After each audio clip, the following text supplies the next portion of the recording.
En el estudio de los organismos veremos que algunas disciplinas son esenciales. En este caso, la bioquímica se refiere o estudia todas las reacciones químicas asociadas con las células, tanto las que ocurren al interior de la célula como las que ocurren fuera de ella. Y veremos que para estudiar este tema podemos dividir los contenidos, que son extensos, en estas 4 categorías: biomoléculas, enzimas, rutas metabólicas y la regulación génica. Las biomoléculas son los actores de todos estos procesos químicos y las podemos clasificar en inorgánicas, y acá tenemos el agua y los iones. La principal molécula o la más abundante en las células es el agua. Hay iones inorgánicos y hay biomoléculas orgánicas. Las biomoléculas orgánicas, a su vez, las podemos dividir en estos 4 grupos: las proteínas, los carbohidratos, los lípidos y los ácidos nucleicos. Las proteínas son las biomoléculas más abundantes y las que cumplen mayor número de funciones. Y muy diversas. Pueden actuar como enzimas, hormonas, reconocimiento de señales, etcétera, etcétera, etcétera. Y este gran número de funciones es debido a una característica propia y que distingue las proteínas de las otras biomoléculas, y es que pueden adoptar muy diversas formas. Ejemplos: acá tenemos la ATP sintasa, la maquinaria que en una célula es capaz de generar el ATP, la energía que iba a ocupar la célula. Aprovechando la gradiente de protones que generó la cadena transportadora de electrones, esta maquinaria genera ATP, y para eso tiene esta estructura compleja compuesta por varias proteínas, todas distintas, cumpliendo funciones muy específicas. Estas son proteínas que permiten el giro, que entregan un movimiento de torque, que le entrega energía a este sistema, que es el que finalmente va a generar la molécula de ATP. ¿Ya? Todas estas veremos que son proteínas distintas, con formas y características distintas.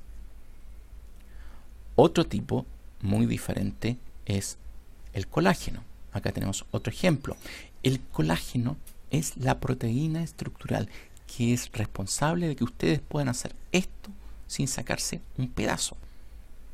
El colágeno es una proteína que, si bien se sintetiza al interior de la célula, se exporta fuera de las células. Aquí hay un fenómeno de exocitosis, y esta proteína ensambla y forma una matriz extracelular que va a mantener unidas unas células con otras. ¿Ya? Así que les quede claro de que las proteínas pueden adoptar muchas formas y tener características muy distintas. ¿Y qué determina esto? Bueno, su composición y el tipo de enlaces que posee. La composición, diremos que están formadas por aminoácidos. Los aminoácidos son moléculas que tienen esta característica común. Casi todos tienen un carbono quiral, el cual recibe el nombre de carbono alfa y está unido, por un lado, a un grupo carboxilo, a un ácido carboxílico, y a un grupo amino. Y además posee una cadena lateral que es diferente en los diferentes aminoácidos.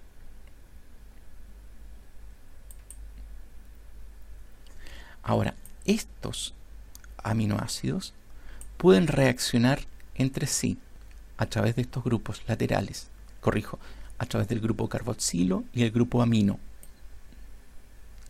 El grupo amino puede atacar al carboxilo y generar este enlace de tipo amida, generando un enlace que recibe el nombre de enlace peptídico. Ahora, ¿cuántos aminoácidos hay? Bueno, en la naturaleza se supone que hay alrededor de 300. Sin embargo, para nosotros son relevantes 20 que aparecen en esta lista. Y estos aminoácidos son, o se les abrevia de esta forma, ya sea usando una nomenclatura de tres letras o de una sola letra. Fíjense que la primera va siempre en mayúscula. Esto, desde ya les digo que es memoria. Hay que aprendérselos de memoria. Pero si se los van aprendiendo de a poco, no es tan difícil. Bueno, para el estudio de los aminoácidos siempre es útil clasificarlos. Facilita el aprendérselos y comprender de alguna forma cómo están determinando las características de las proteínas. Y los aminoácidos tienen varias clasificaciones. La más simple es el requerimiento nutricional. Algunos son necesarios en nuestra dieta, otros no. A los que son necesarios se les llama esenciales, a los que podemos sintetizar se les llama no esenciales. ¿Ya? Así que tenemos estos dos grupos. Sin embargo, esto no es verdad para todos los organismos. Por ejemplo, las bacterias, en muchos casos, no tienen aminoácidos esenciales. Es decir, son capaces de sintetizar sus propios aminoácidos, así que todos son no esenciales. Esta clasificación tiene más que ver con el ser humano, aquellos que nosotros debemos ingerir en nuestra dieta. Esa es una clasificación. Existe otra que es por polaridad. ¿Ya? Hay aminoácidos que tienen grupos laterales con alguna polaridad o que carecen de ella. Se considera como aminoácidos apolares a los siguientes. Fíjense, la glicina, alanina, valina, leucina, isoleucina, fenilalanina, triptofano, metionina y prolina son apolares. Fíjense, acá están destacados. Tenemos que, por ejemplo, en el caso de la glicina, el grupo lateral es un protón, un hidrógeno. Alanina tiene un grupo metilo como grupo lateral, y etcétera. Son grupos que no tienen ninguna polaridad. A pesar de que pueden ser muy complejos, estas no son moléculas polares. Existen polares, existen aminoácidos que tienen cadenas laterales con polaridad, y esta polaridad puede estar asociada a una carga o puede no estarlo. En el caso de aquellos que no poseen carga, tenemos los siguientes. Serina, fíjense, tiene un grupo hidroxilo, la treonina también, la tirosina. Estos grupos hidroxilos son los que le van dando polaridad a la molécula. Cuando no, tenemos un grupo amida. Acá este grupo SH le está confiriendo polaridad a la molécula, al grupo lateral. En el caso de la glutamina es este grupo amino. Existen además aminoácidos polares con carga, y esta puede ser negativa o positiva. Negativos son el ácido aspartico y el ácido glutámico. Acá tenemos un segundo grupo carboxilo que está confiriéndole este carácter. Fíjense, estos, si bien son aminoácidos o son ácidos débiles, a pH fisiológico van a estar desprotonados, por lo tanto van a tener una carga negativa. Así que el ácido aspartico y el ácido glutámico son cargados negativamente. Aquellos que son cargados positivamente los tenemos acá, y son la histidina, la lisina y la arginina. Histidina, fíjense, este grupo amino es el que está confiriendo este nitrógeno, puede protonarse a pH fisiológico confiriendo una carga positiva. Así que tenemos la histidina, la lisina y la arginina como aminoácidos con carga positiva. Otra forma de clasificar es por el grupo lateral. El más simple es la glicina. El grupo lateral acá es un átomo de hidrógeno. O corrijo, es un protón. Los alifáticos son la alanina, la valina, la leucina, la isoleucina. En estos casos tenemos cadenas de carbono. Isoleucina. Pueden ser más o menos largas, ramificadas o no, pero son cadenas, básicamente cadenas de carbono. Los aromáticos son los siguientes: la fenilalanina, la tirosina y el triptofano. Y como verán, lo que tienen en común es este grupo de carbonos resonantes, que es un grupo aromático. Fíjense lo complejo que es la molécula de triptofano. Este es un aminoácido bastante lábil, fácilmente se puede romper.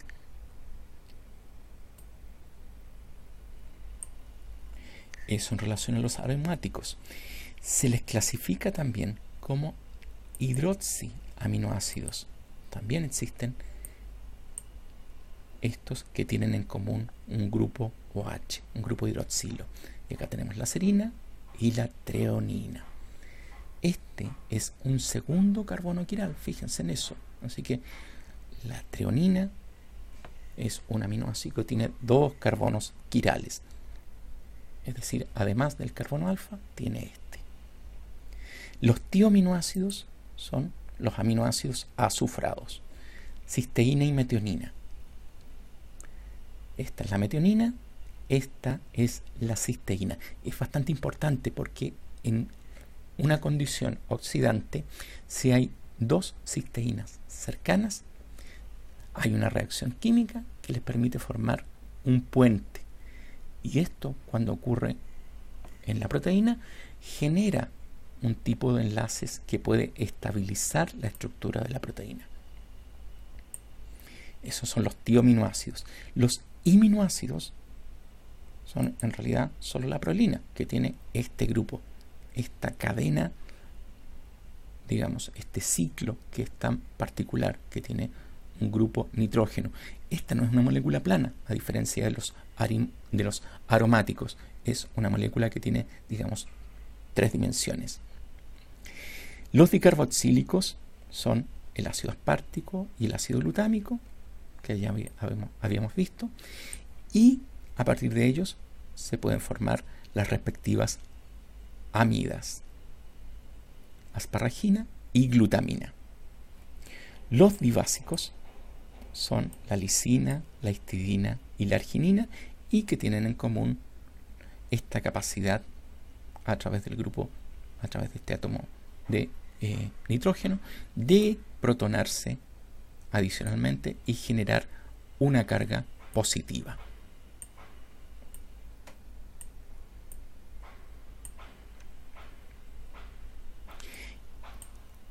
Entonces tenemos que lisina, histidina y arginina son dibásicos.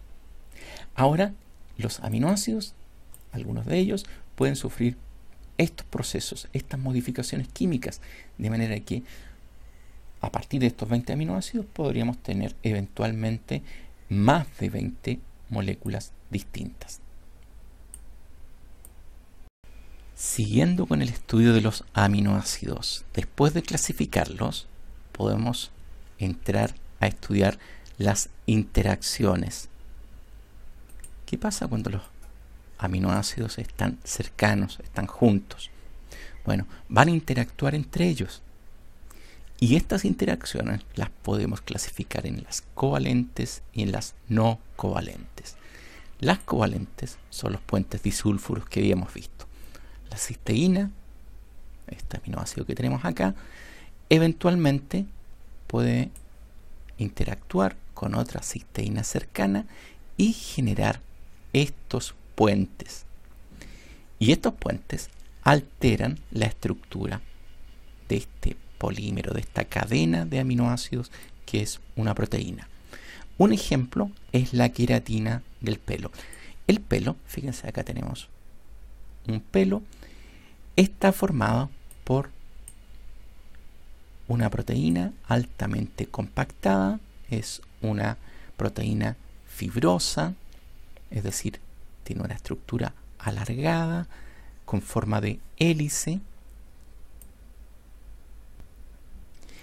Y acá tenemos una cadena de queratina, acá tenemos otra. Y fíjense, en el caso del pelo liso, los puentes disulfuro se forman entre las moléculas, entre las cadenas de queratina, ¿ya? Por lo tanto, se mantiene esto, digamos, recto, y es lo que determina que el pelo sea liso. En el caso del pelo rizado, lo que tenemos es, además de estas cadenas entre fibras de colágeno, también las tenemos al interior de la proteína, y esto determina que tenga esta forma ondulada, lo cual sumado genera el pelo crespo, el pelo rizado. Eso en relación a los puentes disulfuros y a las interacciones covalentes. Más abundantes son las interacciones no covalentes, y en este caso pueden ser hidrofóbicas a través de enlaces o interacciones de Van der Waals, pueden ser electrostáticas o puentes de hidrógeno. Las hidrofóbicas ocurren cuando tenemos una gran cantidad de aminoácidos no polares. ¿Ya? Estos van a ser rechazados por la actividad del agua, van a formar estructuras que se van de alguna forma a compactar y que eventualmente se pueden incorporar en ambientes hidrofóbicos, como es el que encontramos en la membrana celular. Cuando los aminoácidos son polares, esta va a ser una proteína que va a ser de alguna forma estabilizada o va a interactuar con las moléculas de agua y vamos a tener una proteína soluble. En este otro caso podemos tener una proteína de membrana. Eso en relación a una interacción hidrofóbica. Las interacciones de Van der Waals ocurren a este nivel, entre moléculas o entre nubes de electrones, que van generando interacciones relativamente débiles, sin embargo, que no son despreciables. Un ejemplo, este es un gecko o un gecko, ¿ya? Este reptil puede caminar incluso sobre el vidrio, ¿ya? Una pared de vidrio o una ventana, este animalito se puede pegar. ¿Y cómo logra eso? Bueno, con ayuda de sus patitas. Pero resulta que sus patitas no tienen ni garras ni ventosas. Lo que aprovechan es esto. Fíjense. Las patitas del gecko tienen una forma que aumenta la superficie hasta un nivel microscópico. Es tan alto o tan grande la superficie que existe en las patitas que las interacciones de Van der Waals le permiten sostenerse sobre superficies verticales.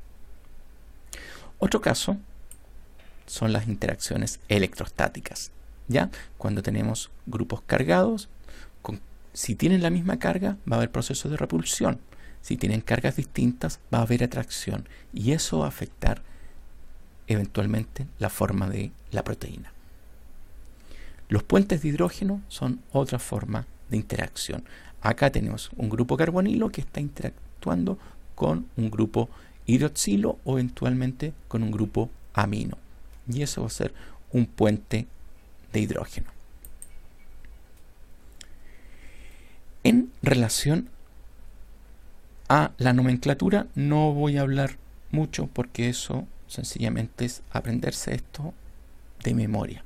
Con mucha paciencia, pero se lo aprenden de memoria. Hablemos de las propiedades de los aminoácidos, de su estereoquímica. Les dije que estaban formados por un carbono, el carbono alfa, que es quiral. Quiral significa que puede tener diferentes o puede tener dos conformaciones, una L o una D. En los organismos vivos, preferentemente vamos a encontrar aminoácidos L. Son toda una rareza los aminoácidos con forma de dextrogira. Un ejemplo es el peptidoglicán de las bacterias. Este componente de la pared celular bacteriana, bueno, ahí existen algunos aminoácidos con forma D.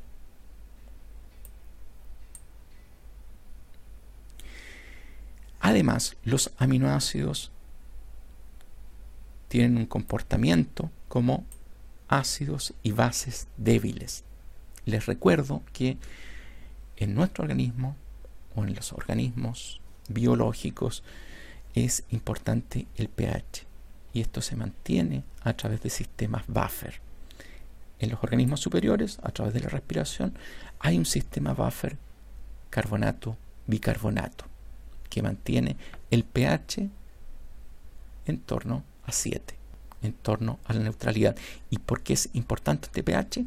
Porque determina, y vamos a ver, que determina la carga de las biomoléculas y eso eventualmente puede determinar reacciones químicas o incluso su capacidad de atravesar membranas. Les recuerdo esta ecuación Henderson-Hasselbalch que vincula el pH a el pK sub A. Los ácidos débiles no están completamente disociados, por eso son débiles en una solución acuosa. Los podemos encontrar o totalmente protonados a pHs muy altos, muy bajos, o totalmente desprotonados a pHs muy altos. En fase intermedia vamos a tener una mezcla de estas dos formas.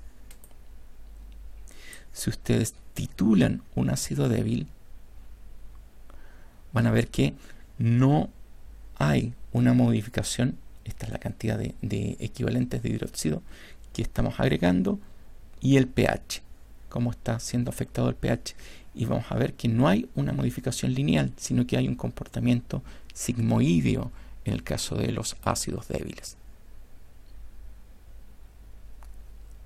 Bueno, los aminoácidos tienen un doble comportamiento. Son un ácido débil, pero también una base débil.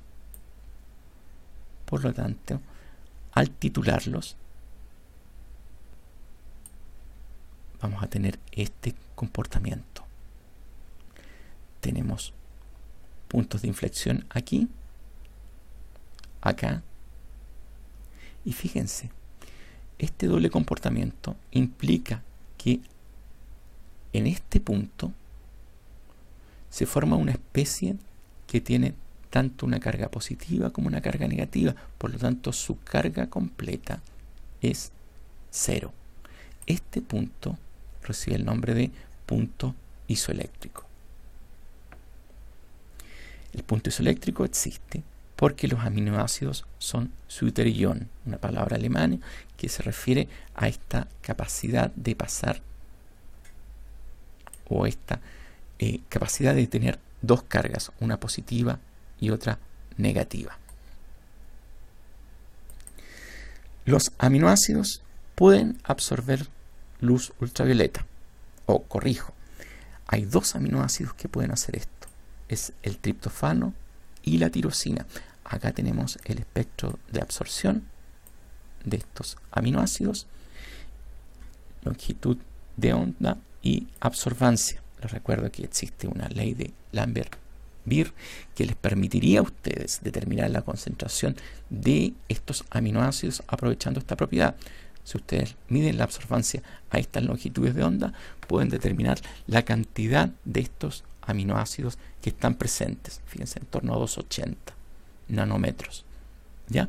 Eventualmente podrían calcular la cantidad de proteínas que contengan estos aminoácidos usando el mismo principio. Hemos hablado de los aminoácidos, ahora toquemos este punto que es el enlace peptídico. ¿Ya? Acá tenemos dos aminoácidos, una valina y una alanina, que están reaccionando a través de el carboxilo de uno de ellos y el grupo amino de la alanina. Aquí hay una reacción química, hay un ataque nucleofílico, un proceso de condensación en el cual se libera una molécula de agua y se genera este enlace. Y este es un enlace bien particular. Por lo pronto, los dipéptidos se denominan así. El primer aminoácido, es decir, el que aporta el grupo carboxilo, recibe el nombre de aminoacil, en este caso va a ser un valil, y el nombre del segundo aminoácido completo. Bueno, este enlace que se ha formado tiene características bien particulares. Este enlace carbono-nitrógeno resulta que no es un enlace simple, o no tiene las características de un enlace simple, porque como este nitrógeno puede atraer electrones desde este enlace, se genera un pseudo doble enlace. Por lo tanto, esto es rígido. Se genera un plano en el cual están contenidos estos 4 átomos: el carbono alfa de un aminoácido, el carbono del grupo carbonilo, el nitrógeno y el carbono alfa del otro aminoácido. Así que es un enlace parcialmente doble, rígido, y normalmente se adopta una configuración de tipo trans, ¿ya? Es decir, los carbonos alfa están preferentemente en esta conformación. Si bien no tiene carga, este enlace tiene polaridad, ¿ya? Hay grupos que atraen electrones y eso determina una cierta polaridad. Aquí está lo que les mencionaba. Esta deslocalización de electrones genera estas dos formas que están constantemente intercambiando. Esto determina que se genere este plano que les mencionaba. Ahora, bueno, si esto es rígido, ¿cómo puede adoptar una proteína tantas formas? Bueno, por los otros enlaces que tiene, ¿ya? Hay enlaces que pueden rotar libremente y eso permite que los planos puedan girar. Aquí tenemos el carbono alfa y acá tenemos los enlaces que pueden rotar. Hay un enlace phi, o mejor dicho, entre el carbono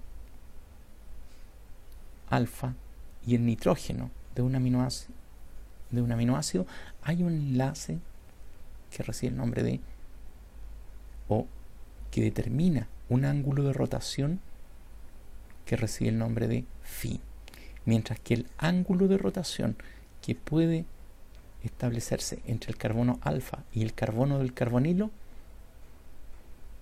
es este de acá. Y esta posibilidad de tener ángulos independientes es lo que permite que se genere esta alternancia en la posición de, o esta modificación o esta flexibilidad en la disposición de los planos que generan cada aminoácido.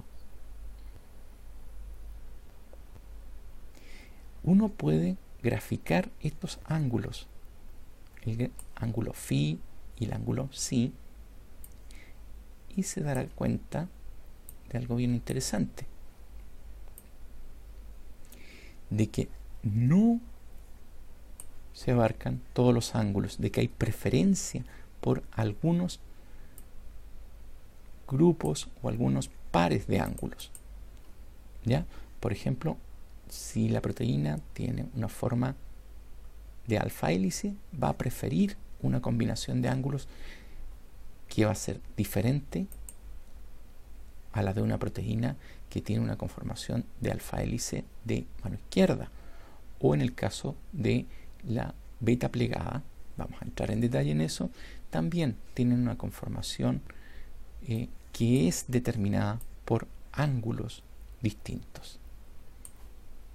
Así que tenemos un enlace amida producido por condensación, semejante a un doble enlace, es rígido, no presenta carga, pero es polar, favorece las conformaciones trans y que tiene esta característica de permitirle a la proteína adoptar diferentes orientaciones entre sus aminoácidos. Así que tiene como un grado de articulación la proteína. Hablemos ahora de la estructura proteica. La estructura de las proteínas la podemos estudiar de la siguiente manera. Fíjense, acá resumimos los 4 niveles de organización de una proteína. Hablamos de una estructura primaria que corresponde a la secuencia de los aminoácidos, una estructura secundaria que da cuenta de la disposición espacial de estos aminoácidos. Ya no es el orden en que están, sino que la posición que ocupan en el espacio. La estructura terciaria da cuenta de cómo es esto a nivel, la disposición espacial, a nivel de toda la cadena de aminoácidos. ¿Ya? Una cadena de aminoácidos recibirá el nombre de péptido si tiene menos de 50 aminoácidos. La convención dice que sobre 50 aminoácidos recibe el nombre o debe recibir el nombre de proteína. ¿Ya? Y esto es lo que estudia la estructura terciaria, la conformación completa de una proteína. Y la estructura cuaternaria, cuando existe, lo que estudia es cómo se asocian las proteínas unas con otras. ¿Ya? Esto a nivel de estructuras que no requieren enlaces covalentes. Veamos esto con más detalle. La estructura primaria, como les decía, corresponde a la secuencia de aminoácidos. Y la secuencia depende exclusivamente del enlace peptídico. ¿Ya? Para cambiar la secuencia es necesario romper ese enlace. No tiene efecto ningún otro enlace sobre esta característica, sobre la secuencia primaria. La secuencia secundaria es la disposición espacial de estos aminoácidos. ¿Ya? Hemos visto que los aminoácidos pueden interaccionar o pueden interactuar entre sí. Pueden generar puentes de hidrógeno, etc. Generando estas estructuras, algunas forman como unas hélices, otras parecen plegamientos, así como tenemos acá, y estos plegamientos pueden ser antiparalelos o pueden ser paralelos, si van en el mismo sentido desde el N-terminal al carboxilo o al residuo carboxilo terminal. La estructura de alfa hélice se forma cuando los aminoácidos se disponen de tal manera que los grupos laterales quedan hacia afuera, quedan alejados todo lo posible. Fíjense, acá tenemos los grupos laterales en esta estructura alfa hélice hacia afuera. ¿Ya? Estos son los grupos laterales. Y van formando esta estructura que recibe el nombre, en este caso, de una alfa hélice. Como el giro va en contra de los punteros del reloj, se habla de mano derecha. ¿Ya? Imagínense su mano derecha haciendo el signo me gusta.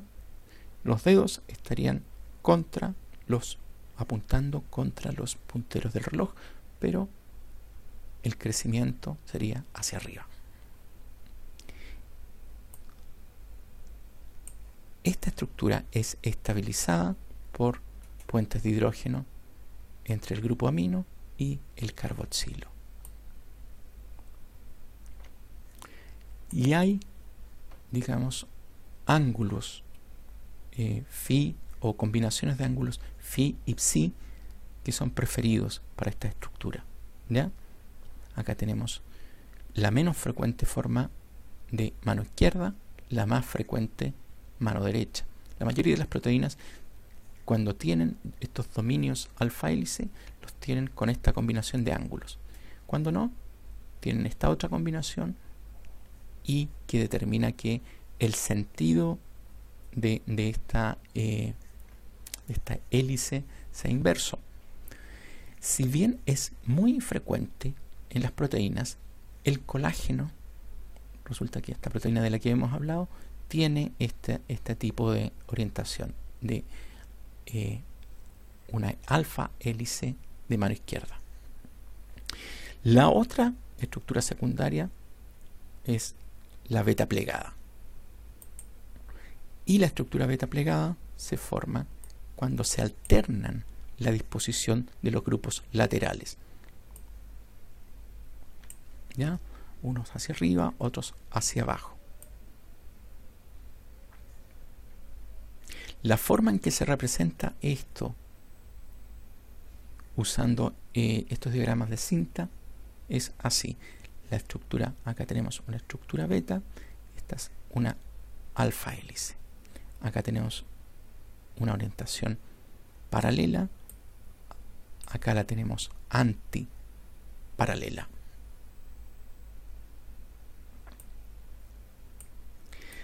Si los aminoácidos no tienen una distribución clara en el espacio, se habla de una distribución caótica. Si eventualmente pueden hacer esto, se habla de un giro beta. Son giros en 180 grados entre dominios. Generalmente esto se debe a que en esta región hay un puente de hidrógeno que está estabilizando y permitiendo que se forme este giro. Ahora, la alternancia de la estructura alfa, beta plegada y caótica y los giros beta determina estructuras supersecundarias, como todas estas de acá. Destaco, por ejemplo, esta, la mano EF, que implica una unión a calcio. De alguna forma, esta estructura genera dominios que facilitan estabilizar un átomo de calcio. Existen horquillas betas, barriles beta. Acá tenemos varios dominios beta que van generando un dominio mayor con esta estructura como de un cilindro, al interior del cual podría estabilizarse un átomo. Ejemplos de ellas son la proteína fluorescente verde o verde fluorescente y el retinol. Acá tenemos una estructura beta, alfa, beta. ¿Qué estabiliza estas estructuras? Interacciones no covalentes. ¿Qué determina estas estructuras? La estructura primaria y el medio en el cual se encuentra la proteína. Cuando hablo de medio me refiero pH, temperatura, fuerza iónica. Todo eso puede afectar la estructura secundaria de las proteínas. Pasemos a la estructura terciaria.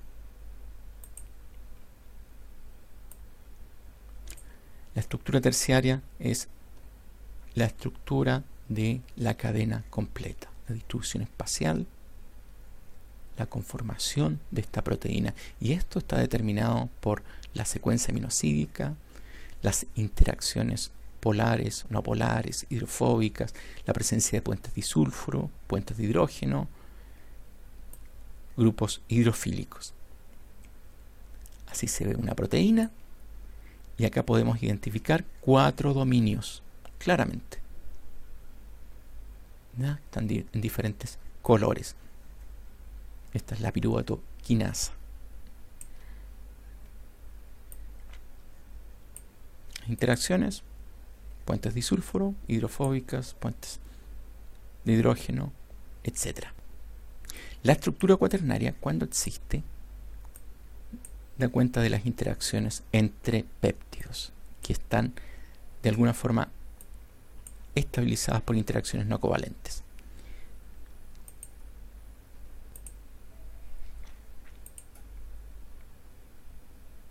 Y el ejemplo clásico es este. Esta es la molécula de hemoglobina, que está formada por 4 cadenas, 2 cadenas alfa, 2 cadenas beta. O sea, 2 cadenas alfas que son iguales, 2 cadenas beta que son iguales. Y estas 4 cadenas son capaces de coordinarse con una molécula que no es proteica, el grupo M, el cual transporta al átomo de hierro, que facilita el transporte del oxígeno.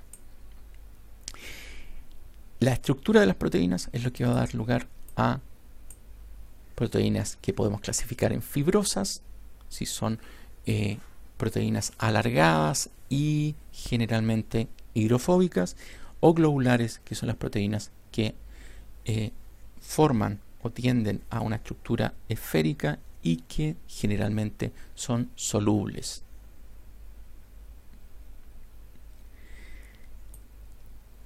Las proteínas pueden asociarse a otras biomoléculas, lípidos, carbohidratos, ácidos nucleicos. Con lípidos dan lugar a las lipoproteínas. Si se asocian a carbohidratos, podemos tener proteoglicanos, peptidoglicanos. Con los ácidos nucleicos vamos a ver que los ribosomas son una asociación básicamente de RNA y un poco de proteína. Los nucleosomas son la forma en que se empaca el DNA al interior del núcleo de la célula eucarionte, y esto es una asociación de DNA con proteínas. Y los virus son asociaciones entre un ácido nucleico, ya sea RNA o DNA, con una proteína. Bueno, siguiendo con el tema de la estructura proteica, hay un tema bien interesante, que es, bueno, estas proteínas, cómo a partir de esto llegan a algo tan complejo como esto otro, cómo es el proceso de plegamiento. Bueno, diremos que el proceso es preferentemente espontáneo. Es decir, a partir de una cadena de aminoácidos se van generando los dominios. Estos dominios interaccionan y por un tema termodinámico van alcanzando la conformación de menor energía, la más estable termodinámicamente. Es un proceso de aproximación hasta llegar a esta estructura. Las proteínas deben tener estructuras bien definidas en el espacio para poder cumplir su función. Entonces, que quede claro que en la mayoría de los casos es un proceso espontáneo, termodinámicamente determinado. Pero hay excepciones. En algunos casos, algunas proteínas requieren de la asistencia de otras proteínas que reciben el nombre de chaperonas. Acá tenemos un ejemplo. Este es un RNA mensajero. Acá tenemos el ribosoma, y en azul tenemos un péptido, una proteína que va naciendo. Y en la medida que va apareciendo, se unen estas chaperonas y le dan la conformación adecuada para que tenga una conformación nativa, una estructura nativa. Las proteínas que no tienen una proteína, un plegamiento adecuado, normalmente son destruidos por la célula y sus aminoácidos son reciclados. Eso es verdad en casi todos los casos. Sin embargo, hay una excepción notable, que son los priones. Los priones son proteínas que tienen, digamos, originalmente es una proteína con una función definida en nuestras neuronas. Esta es su conformación nativa. Esta es su conformación alterada. Desgraciadamente, la conformación alterada es mucho más estable que la conformación nativa. Eso determina que esta proteína, por algún accidente, pase a esta configuración, que es tan estable que no puede ser destruida por la célula. La maquinaria encargada de reciclar las proteínas mal plegadas, no puede dar cuenta de ella, esta proteína se acumula. En el sistema nervioso central, al acumularse, provoca enfermedades como el mal de las vacas locas o el scrappy o temblor de las ovejas. Son enfermedades del sistema nervioso central. Eso en animales. En seres humanos, estos priones pueden provocar el kuru, que era una forma de parálisis asociada a gente que vivía en algunas tribus de Papúa Nueva Guinea. Ya acá tenemos un niño afectado por esta enfermedad. Y esta enfermedad estaba asociada a una conducta, que era el consumo ritual de carne de cadáveres. Ya, aparentemente los individuos que habían muerto de kuru, al ser devorados por sus parientes, les transmitían la enfermedad. Otra enfermedad es Creutzfeldt-Jakob. Acá tenemos el daño que provoca en el cerebro la acumulación de estos péptidos mal plegados. Se acumulan, se acumulan, se acumulan y terminan por romper las células. Y al romper las neuronas, van girando estas cavidades y le dan apariencia de una esponja al cerebro. El Alzheimer, fíjense, es otra enfermedad provocada o estaría siendo provocada por los priones. Fíjense el nivel de daño que puede provocar el Alzheimer en un cerebro. Este es un cerebro sano, este es el cerebro afectado. Otra enfermedad es el insomnio familiar fatal. ¿Ya?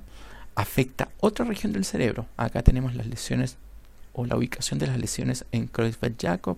Acá tenemos en el insomnio familiar fatal. Nuevamente vemos la formación de agregados de proteínas que terminan por romper a las células. Esta formación de agregados se debería a que esta proteína, si bien está cumpliendo una función normal y tiene un plegamiento normal, al entrar en contacto con la forma mal plegada, modifica su plegamiento para pasar a ser priónica, ¿ya? Es decir, un prión induce que una proteína normal se transforme en otro prión, ¿ya? Siempre es la misma proteína, pero va cambiando su conformación a esta conformación más estable, y esa a su vez induce el cambio en otra y otra y otra, en una reacción en cadena que determina la acumulación de tal cantidad de estas proteínas que pueden romper a la célula nerviosa. Bien, veamos en la práctica cómo se estudian las proteínas, cómo se analizan. Bueno, la primera etapa es extraerlas. Normalmente se encuentran al interior de una célula.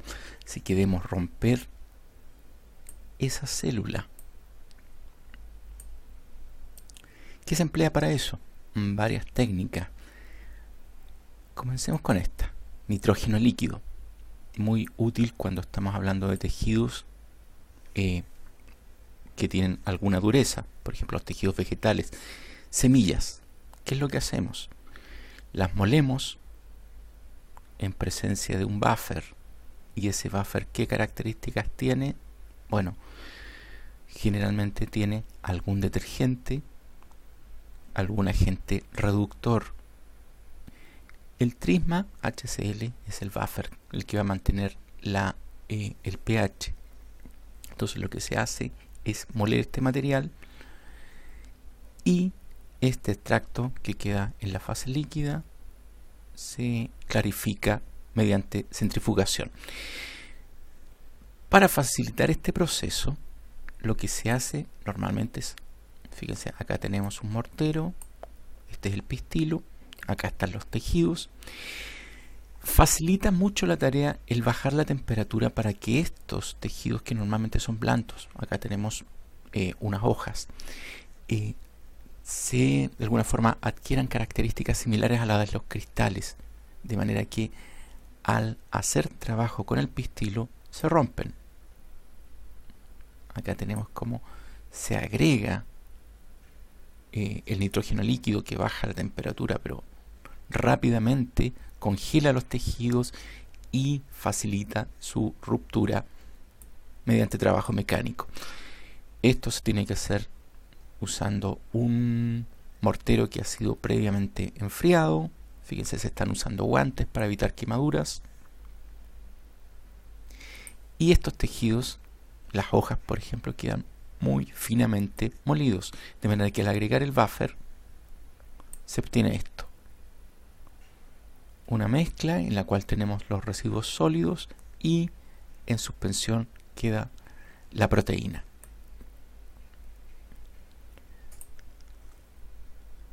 Mediante el uso de una centrífuga, ustedes pueden separar los restos sólidos y les queda un líquido que contiene gran cantidad de proteínas. Bueno, esto es muy útil, o esta es una técnica que se emplea mucho, el nitrógeno líquido, cuando ustedes tienen tejidos vegetales.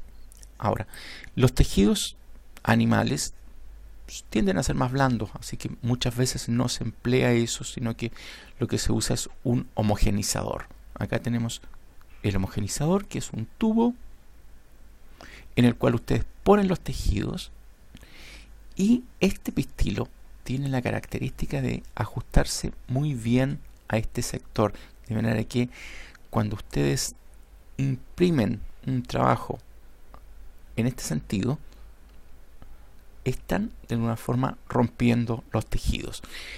Ustedes también van a usar un buffer, van a poner los tejidos en un buffer que tiene generalmente agentes que impiden la degradación por proteasas, la degradación proteica por proteasas, y además tienen EDTA y otros agentes que van a facilitar que se desprendan las células, se separen unas de otras, facilitando su ruptura. Este dispositivo lo pueden manejar con la mano, y si no, pueden utilizar un motor eléctrico. El motor eléctrico va a permitir que gire este pistilo de teflón, y ustedes lo que van a hacer es subir y bajar este recipiente, de manera de que ese trabajo mecánico, que es muy parecido a lo que podría ser el trabajo del émbolo de una jeringa, vaya rompiendo los tejidos, disgregando las células, rompiéndolas. Bueno, otra técnica que se emplea es el ultrasonido. En este caso, es una técnica que se usa frecuentemente cuando ustedes quieren trabajar con o quieren extraer proteínas desde bacterias o microorganismos. Lo que se hace en este caso es, mediante este dispositivo, enviar una señal sónica de alta frecuencia a esta espiga. En el líquido, esta espiga, al oscilar en una alta frecuencia, genera este fenómeno. Esto que tenemos acá parecen burbujas, pero no lo son. En el interior de estas esferas no hay gas, todo lo contrario, hay un tremendo vacío, un vacío tan grande que cuando una de estas esferas choca con una célula, la hace estallar. ¿Ya? Igual es una explosión que libera todo su contenido, incluyendo las proteínas. El fenómeno se llama cavitación, es un fenómeno físico en el cual se generan estas esferas que en realidad son cavidades al interior del líquido, donde hay una presión extremadamente baja y que es la responsable de romper a las células.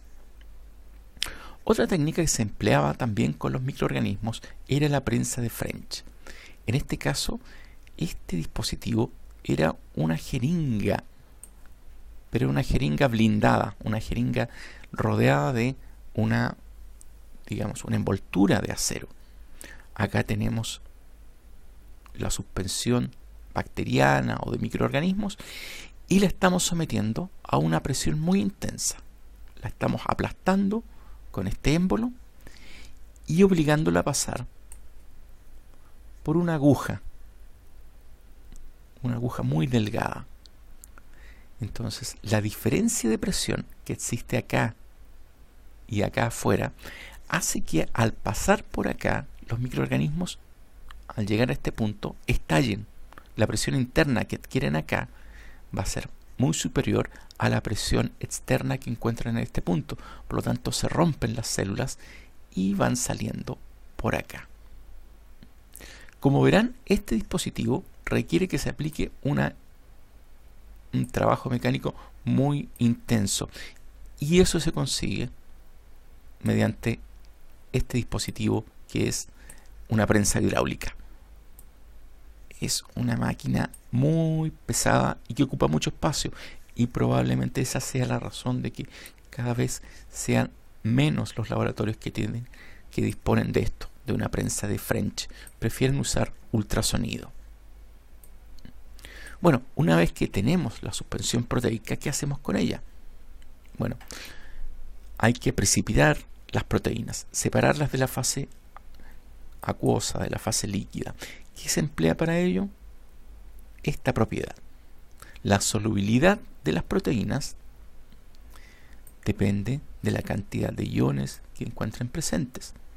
Así que a una concentración muy baja o muy alta de sales, la solubilidad, que está graficada acá, solubilidad versus concentración de sales, la solubilidad cae. Así que si ustedes a esta suspensión que han obtenido le agregan alguna sal como sulfato de amonio, la proteína va a precipitar. Bueno, ustedes pueden separar este sólido que va a ser la proteína, este precipitado, del líquido. Pero a ustedes, para poder trabajar con esta proteína, les interesa tenerla en una solución más concentrada. Entonces, estorba la presencia de la sal, del sulfato de amonio, por ejemplo. ¿Cómo lo retiramos?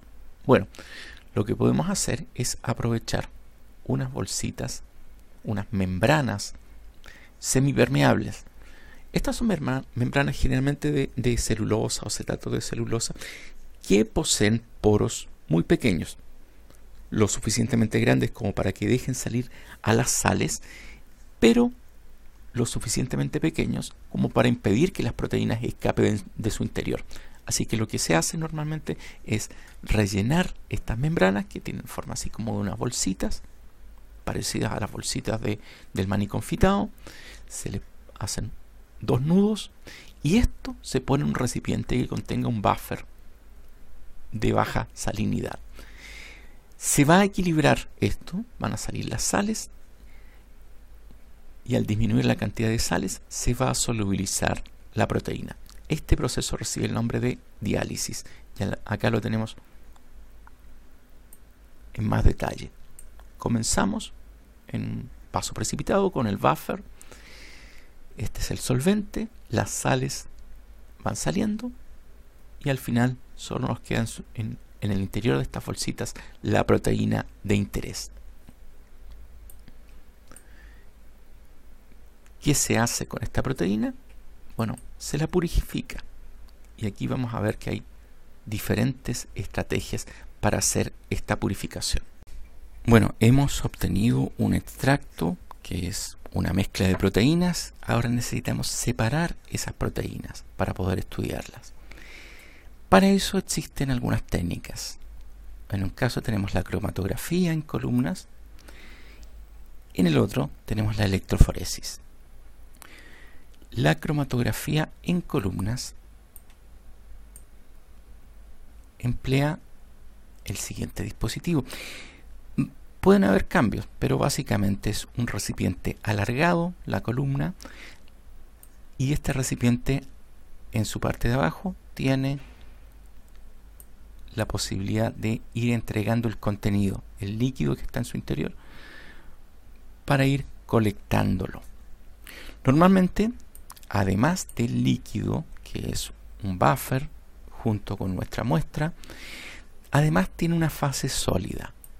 En el caso de los tamices moleculares, esta fase sólida, que acá la tenemos con unas bolitas, son unas bolitas de un material llamado Cephadets, que le entrega a estas bolitas unos canales. En el interior de cada una de las bolitas hay pequeños canales de un tamaño muy pequeño que le permiten a las proteínas de menor tamaño ingresar a estas bolitas.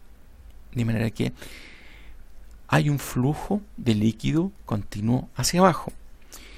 Ese líquido va arrastrando por fuera de las bolitas a las proteínas de mayor peso molecular, porque no pueden ingresar a estos canales. Así que el viaje que hacen estas proteínas de alto peso molecular es más corto que el viaje que van a hacer las proteínas de menor tamaño, que van a entrar a estas bolitas.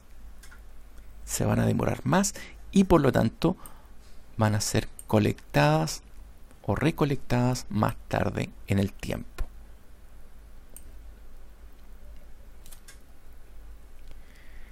En el caso de un tamiz molecular, o corrijo, una cromatografía basada en intercambio iónico, lo que tenemos acá son bolitas que tienen carga eléctrica, generalmente una carga eléctrica positiva.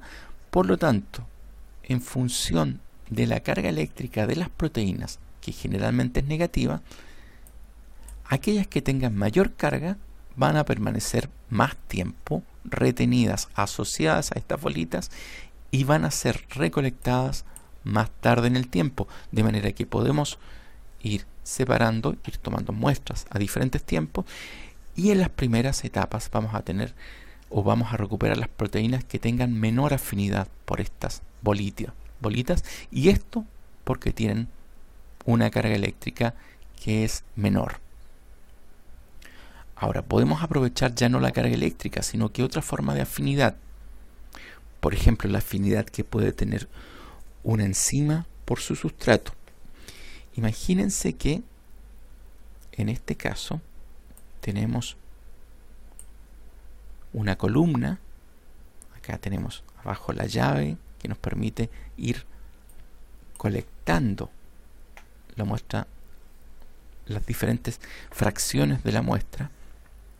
Y lo que hacemos es rellenarla con bolitas que estén unidas covalentemente, por ejemplo, el sustrato de una enzima de interés.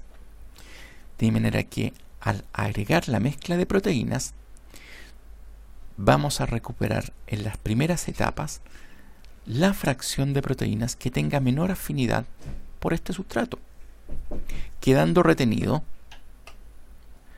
el sustrato unido a la enzima. Después ustedes pueden cambiar pH o fuerza iónica de este buffer, facilitando la salida de esta enzima. Las técnicas de cromatografía, que se basan principalmente en el arrastre de nuestra muestra, ayudados por un buffer, el flujo de un buffer que da desde arriba hacia abajo, que va saliendo y va arrastrando nuestras proteínas y las está sometiendo a la acción de estas esferas, esta fase sólida, que es la que provoca la separación. Veamos otra forma de separación, la electroforesis. En este caso, el flujo del buffer es reemplazado por un campo eléctrico.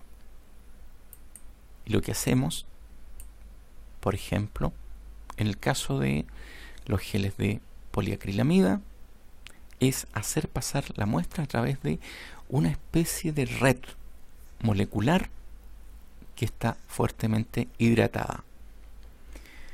La forma más habitual o la técnica más habitual son los geles desnaturantes. Estos geles lo que contienen es un agente desnaturante, el beta-mercaptoetanol, y además un detergente que también actúa como un desnaturante, el SDS. El SDS como detergente tiene una región que es hidrofóbica y otra que es hidrofílica y que tiene carga eléctrica. Se une a las proteínas de manera que a mayor tamaño, mayor cantidad de moléculas de SDS. Por lo tanto, mayor carga eléctrica. Y es una carga eléctrica negativa. De manera que si ponemos una mezcla de proteínas en un campo eléctrico, acá tenemos el cátodo, acá tenemos el ánodo, las proteínas van a migrar. Sin embargo, como van a atravesar esta red de pequeños canales que van a actuar igual que el alambre de púa de las trincheras, vamos a ver que van a empezar a quedar retenidas más fácilmente las proteínas de mayor peso molecular y van a migrar más fácilmente las proteínas de menor tamaño. Acá lo tenemos en la práctica. Así es como se ve una cámara de electroforesis. Tenemos un alambre de platino que va a ser el ánodo, otro alambre de platino que es el cátodo. Estos recipientes están rellenos de buffer y acá tenemos el gel, ¿ya? Esta red molecular donde vamos a cargar la muestra. La muestra se carga, digamos, en un buffer que contiene el detergente, que contiene el agente reductor betamercaptoetanol y tiene además un indicador de pH que le da un color, de manera que ustedes pueden visualizar cómo están poniendo las muestras en este gel. Esto es un sólido con una consistencia similar a la de la gelatina. Entonces ustedes depositan la muestra, esto está todo sumergido, conectado a estos electrodos mediante un buffer, se hace pasar la electricidad, se genera un campo eléctrico y comienzan a migrar las proteínas, separándose en base a su peso molecular, ¿ya? Y van migrando formando unas bandas. Esto ustedes no van a ver el resultado hasta que tiñan este gel. Ustedes lo retiran de la cámara, lo tiñen con las tinciones adecuadas y obtienen esto. En cada uno de estos carriles había originalmente, en este punto, una mezcla de proteínas. Y con el correr, con el desarrollo de la electroforesis, se fueron separando en base a su peso molecular. De manera que las de menor peso molecular son las que están acá abajo, las de mayor peso van quedando acá arriba. Acá ustedes pusieron una mezcla de proteínas de peso molecular conocido. Esto es un estándar. De manera que ahora ustedes pueden identificar el peso molecular de cualquiera de las proteínas que a ustedes les interese. Bueno, esta es una separación en base a peso molecular. Hay otra forma de separación que aprovecha el punto isoeléctrico. Les recuerdo, el punto isoeléctrico es el punto en el cual una proteína o un aminoácido tiene una carga neta igual a 0.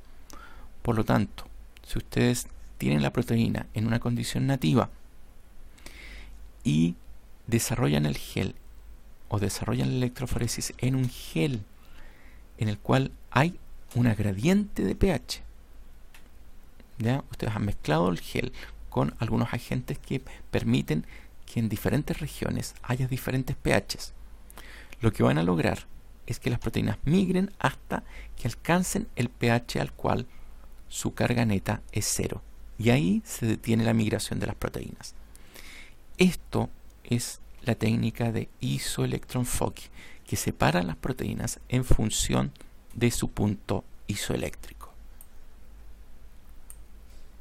Ahora ustedes pueden mezclar estas dos técnicas, la separación en base a peso molecular y la separación en base a punto isoeléctrico, y generar un gel de 2 dimensiones. En este caso, el extracto proteico, ustedes primero lo someten a un isoelectroenfoque en un recipiente tubular, similar a un capilar. Una vez que han separado las proteínas, sacan este gel y lo ponen acostado sobre un gel que separa en base a peso molecular. Entonces las proteínas, ahora sometidas a un campo eléctrico que va en este sentido, se van a separar ya no en función de su punto isoeléctrico, sino que en función de su tamaño molecular. El resultado es este. Ustedes pueden tener una célula o un extracto celular con muchas proteínas y ahora están todas separadas. Ahora ustedes pueden hacer comparaciones. ¿Cómo se ve un extracto celular de un órgano en comparación con otro? ¿Qué proteínas están presentes en uno u otro caso? O si ese órgano está sometido a un estrés, ¿cómo se ve antes del estrés y después del estrés? Ustedes pueden comparar esto e identificar proteínas que se inducen o se reprimen. Eso es una electroforesis en 2 dimensiones. Veamos el caso de esta técnica que recibe el nombre de inmunoelectrotransferencia o Western blot. Piensen que ustedes tienen una muestra, un par de muestras en una condición de electroforesis denaturante. Puede que ustedes tengan tal cantidad de proteínas que no puedan visualizar una proteína que migra a este nivel y que es de interés para ustedes. Sin embargo, ustedes tienen anticuerpos específicos para reconocer esa proteína que está en muy baja cantidad. Bueno, ustedes pueden aprovechar esos anticuerpos para identificar la proteína, para visualizarla en estos geles. Pero para ello, ustedes lo que tienen que hacer es tomar el gel de electroforesis que han obtenido y traspasar todas las proteínas en el mismo orden en que han migrado hacia una hoja de un material que puede ser nitrocelulosa o polivinil difluoruro. Para eso, ustedes van a aplicar un campo eléctrico, ya no en este sentido, sino que en este otro sentido, usando una serie de esponjas y membranas que van a permitir que la electricidad pase por todos los puntos del plano, yendo en este sentido, arrastrando las proteínas hacia el polo positivo, de manera que queden traspasadas a esta membrana. Esa membrana, ustedes la van a lavar para eliminar el exceso de detergente, de manera que las proteínas van a volver a una conformación nativa. Van a incubar esta membrana con un anticuerpo. Ese anticuerpo se va a reconocer la proteína de interés y se va a unir a ella. Ahora, ¿cómo van a visualizar el punto de unión del anticuerpo? Bueno, usando un segundo anticuerpo que reconoce a este anticuerpo de manera específica y que lleva asociado una enzima. Esta enzima cataliza la transformación de un sustrato desde un estado, digamos, que es invisible a uno que es visible. Generalmente lo que se ocupa es una reacción química que va a generar luz, y esa luz la pueden ustedes captar en una placa fotográfica, de manera que obtienen un resultado muy limpio, un resultado así. Pasan de esta condición en la cual no podían ver lo que les interesaba a esta otra, en que pueden incluso cuantificar por la intensidad de la señal, por el ancho de la señal, la cantidad de proteínas que tienen. Bueno, una vez que se ha purificado una proteína, lo siguiente que se puede hacer es secuenciarla, es decir, estudiar su estructura primaria. Y hay varios métodos para hacer esta secuenciación. Uno, que es el clásico método de Edman, lo que hace es, tomando una proteína, se la hace reaccionar con este compuesto, el fenilisothiocianato. Lo que va a hacer este compuesto es reaccionar con el grupo amino, generar este compuesto derivado, el cual fácilmente, por acción de los protones, de una acidificación del medio, puede liberar al último aminoácido o al residuo desde el extremo amino, formando este compuesto. Ya sigue unido a este fenilisothiocianato. Y ahora, ¿cómo se identifica el aminoácido unido al fenilisothiocianato? Bueno, por una técnica llamada HPLC, en qué consiste esta técnica?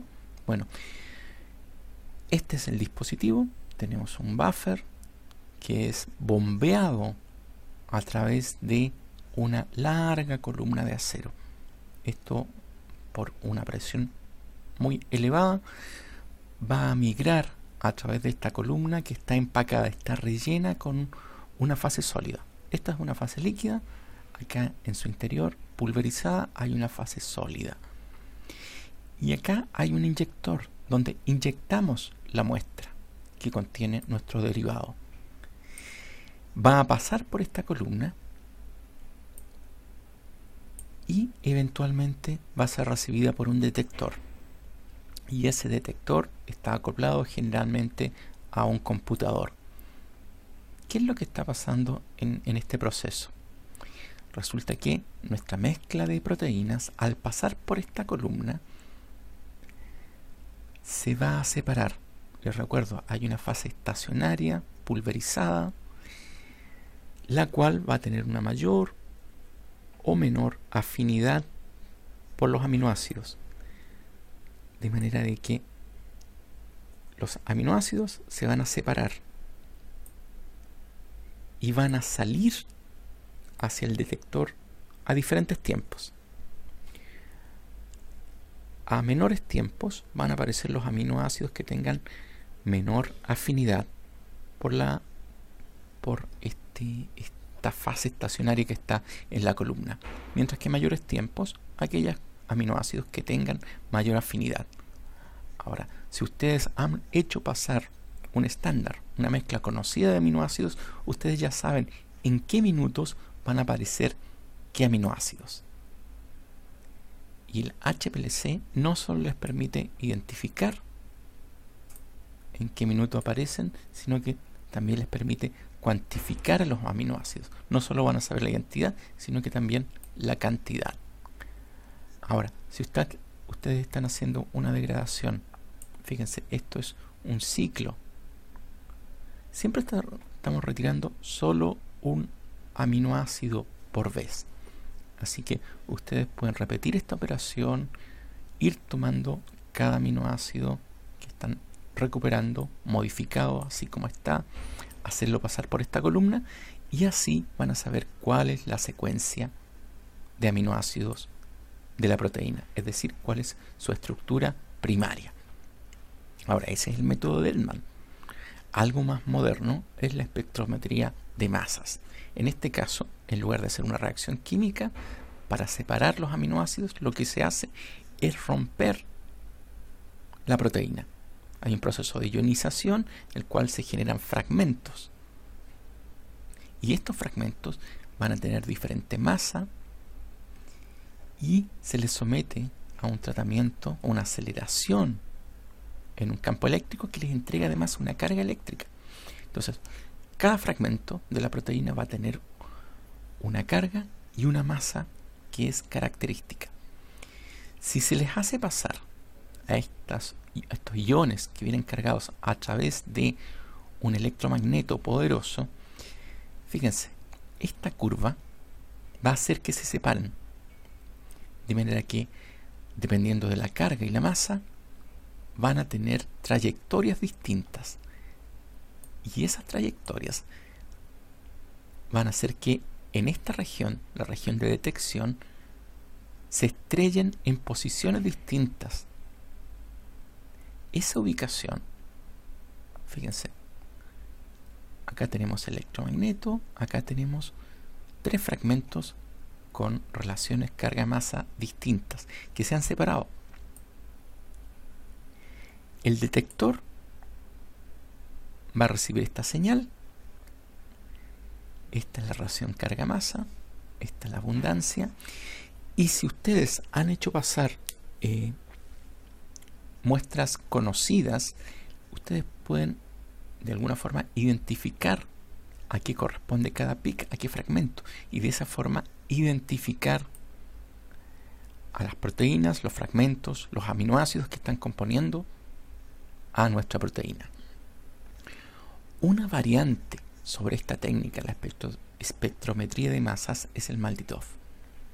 En este caso, mediante un rayo láser, ustedes vaporizan su muestra, generan una especie de plasma que va a ser acelerado en un campo eléctrico, y ahora, por la velocidad con que llega al detector, ustedes pueden identificar diferentes fragmentos y de esa forma identificar cuál es la secuencia de aminoácidos que presenta su proteína, es decir, cuál es su estructura primaria. Eventualmente, esa secuencia la pueden comparar ustedes con bases de datos en la red y les permite, a partir de unos pocos aminoácidos, identificar la proteína que ustedes tienen en su muestra.